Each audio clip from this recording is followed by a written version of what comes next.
রাসূলের সাহাবীর মুখের কথা শুনে তার স্ত্রী বললেন, স্বামী গো, অপ্রাণের স্বামী, বাড়িতে কোনো খাবার অবশিষ্ট নাই, কি থেকে আপনাকে খাবার দিব? বাড়িতে তো কোনো আটা নাই যে দ্রুত আটা থেকে রুটি তৈরি করে দিব। রাসূলের সাহাবী মনে মনে চিন্তা করলেন, বাড়িতে থাকলে ক্ষুধার যন্ত্রণা আরও বেড়ে যাবে। যাই মসজিদে যাই, মসজিদে যে আল্লাহ তাআলার দরবারে নামাজে দাঁড়াই যাই, নামাজ পড়ে আল্লাহ তাআলার কাছে চাই, দেখি আল্লাহ রব্বুল আলামিন রিজিকের বন্দোবস্ত করেন কিনা। রাসূলের সাহাবী আর দেরি করলেন না, বাড়ি থেকে মসজিদের দিকে অগ্রসর হলেন। মসজিদে অগ্রসর হওয়ার পরে মসজিদে গেলেন, সুন্দর করে অজু করলেন, অজু করে নামাজে দাঁড়াই গেলেন। জোরে বলেন সুবহানাল্লাহ। নামাজে দাঁড়াই গেলেন, সুন্দরভাবে 2 রাকাত নামাজ আদায় করলেন। নামাজ আদায় করে আল্লাহ রব্বুল আলামিনের দরবারে 2 হাত তুলে আল্লাহ রব্বুল আলামিনের কাছে চাইতেছেন, ইয়া রব্বুল আলামিন, আপনি হলেন আমার উত্তম রিজিক দাতা, আপনি ছাড়া আমার কোনো সাহায্যকারী নাই। আমার বাড়িতে আমার সন্তান সন্ততি, আমার স্ত্রী না খেয়ে আছে, আমিও না খেয়ে আছি। ইয়া রাব্বুল আলামিন, আপনি আমার রিজিকের ব্যবস্থা করে দেন, আমার খাবারের ব্যবস্থা করে দেন, আমার পরিবারের জন্য রিজিকের বন্দোবস্ত করে দেন। রাসূলের সাহাবী মুনাজাত শেষ করছেন। মুনাজাত শেষ করে বাড়ির দিকে অগ্রসর হয়েছেন। বাড়ির নিকটবর্তী হইতেই খেয়াল করে দেখলেন, দূর থেকে বাড়ির ভিতর থেকে ভুনা গোস্তের সুঘ্রাণ আসতেছে। জোরে বলেন সুবহানাল্লাহ। রাসূলের সাহাবী দ্রুত গতিতে বাড়ির মধ্যে প্রবেশ করলেন। প্রবেশ করার পরে স্ত্রীকে বলতেছেন, প্রিয়তমা স্ত্রী, হে আমার প্রিয়তমা সহধর্মিনী, গোস্ত কোথায় পাইলা? গোস্ত তোমাকে কে দিল? ভুনা গোস্তের সেন্ট কোন থেকে আসে আমাকে জানাও। সাহাবার স্ত্রী বললেন, স্বামী গো, আমাকে কেউ কোনো গোস্ত দেয় নাই।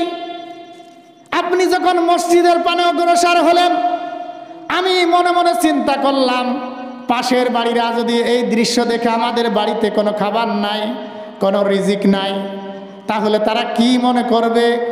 এই চিন্তা ভাবনায় আমি বাড়িতে আমার যে খালি পাতলটা ছিল, পাতিলের মধ্যে আমি পানি দিয়ে জাল দিতেছিলাম। কি দিতেছিলাম বলেন? জাল দিতেছিলাম, অভিনয় করতেছিলাম যে রান্না করতেছি। ঘরের মধ্যে যে জাতাটা ছিল, ওই জাতাটা আস্তে আস্তে ঘুরাইতেছিলাম। পাশের বাড়ির প্রতিবেশীরা যেন লক্ষ্য করে দেখে যে ওই বাড়িতে জাতা ঘুরানো হচ্ছে, ওই বাড়িতে আটা পিষা হচ্ছে, ওই বাড়িতে রান্না হবে এখন। এই যে একটা অভিনয় করছে, আর আল্লাহ তাআলার কাছে আমিও চাইতেছি, ইয়া রাব্বুল আলামিন, আমার বাড়িতে আপনি রিজিকের বন্দোবস্ত করে দেন। তারপরে জাদু শুরু হয়ে গেছে। হাড়ির ভিতর থেকে ভুনা গোস্তের সুঘ্রাণ চতুর্দিকে ছড়িয়ে পড়ল। জোরে বলেন আল্লাহু আকবার। যারা আল্লাহু আকবার আসতে বলতেছেন, আল্লাহু আকবার বলতে কি ভয় লাগতেছে নাকি? তাহলে আসতে বলতেছেন কেন? জোরে জোরে বলবেন। বলে যে জাতাটা ঘোরা শুরু হয়ে গেছে, জাতার ভিতর থেকে অটোমেটিকলি আটা বের হচ্ছে। জোরে বলেন আল্লাহু আকবার। বলে যে আমার ঘরের ভিতরে যতগুলো পাত্র ছিল, সমস্ত পাত্র আমি আটা দিয়ে পরিপূর্ণ করে ফেলেছি। রাসূলের সাহাবী মনের ভিতরে একটা কৌতূহল জাগলো। কারণটা কি? গম দিই না, ভুট্টা দিই না, ময়দা থেকে বের হয়? রাসূলের সাহাবী জাতাটার ভিতরে উকি দিছে, দেওয়ার পরে সাথে সাথে আটা বের হওয়া বন্ধ হয়ে গেছে।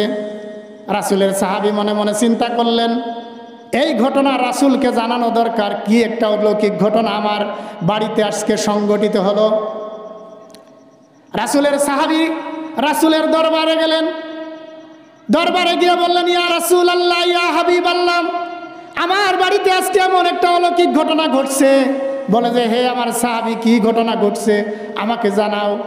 বলে যে আমার বাড়িতে আজকে জাতায় কোনো গম দেওয়া হয় না, ভুট্টো দেওয়া হয় নাই, অটোমেটিকলি জাতার থেকে আটা বের হয়েছে। আমার স্ত্রী খালি হাড়ির মধ্যে পানি জাল দিতেছিল, গোস্ত ভুনা শুরু হয়ে গেছে।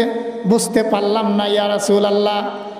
রাসূল সাল্লাল্লাহু আলাইহি সাল্লাম বলেন, হে আমার সাহাবী, যদি তুমি জাতার মধ্যে উকি না দিতে, কিয়ামত পর্যন্ত এই জাতার থেকে আটা বের হতো, এই আটা বের হওয়া কখনো বন্ধ হতো না। জোরে বলেন সুবহানাল্লাহ। তুমি যদি উকি না দিতে কিয়ামত পর্যন্ত আটা বের হতো, এই আটা বের হওয়া বন্ধ হতো না। তাহলে বলেন আল্লাহ তাআলাকে যে ভয় করে, আল্লাহ রব্বুল আলামিন শুধু নিষ্কৃতির পথই বের করে দেন না, আল্লাহ রব্বুল আলামিন ওয়ায়ারযুকুহু মিন হাইথু লা ইয়াহতাসিব, আল্লাহ রব্বুল আলামিন এমন জায়গা থেকে রিজিক দান করেন জীবনেও কোনোদিন কেউ তা কল্পনাও করে নাই। জোরে বলেন সুবহানাল্লাহ। জীবনে কোনোদিন তা কল্পনাও করে নাই।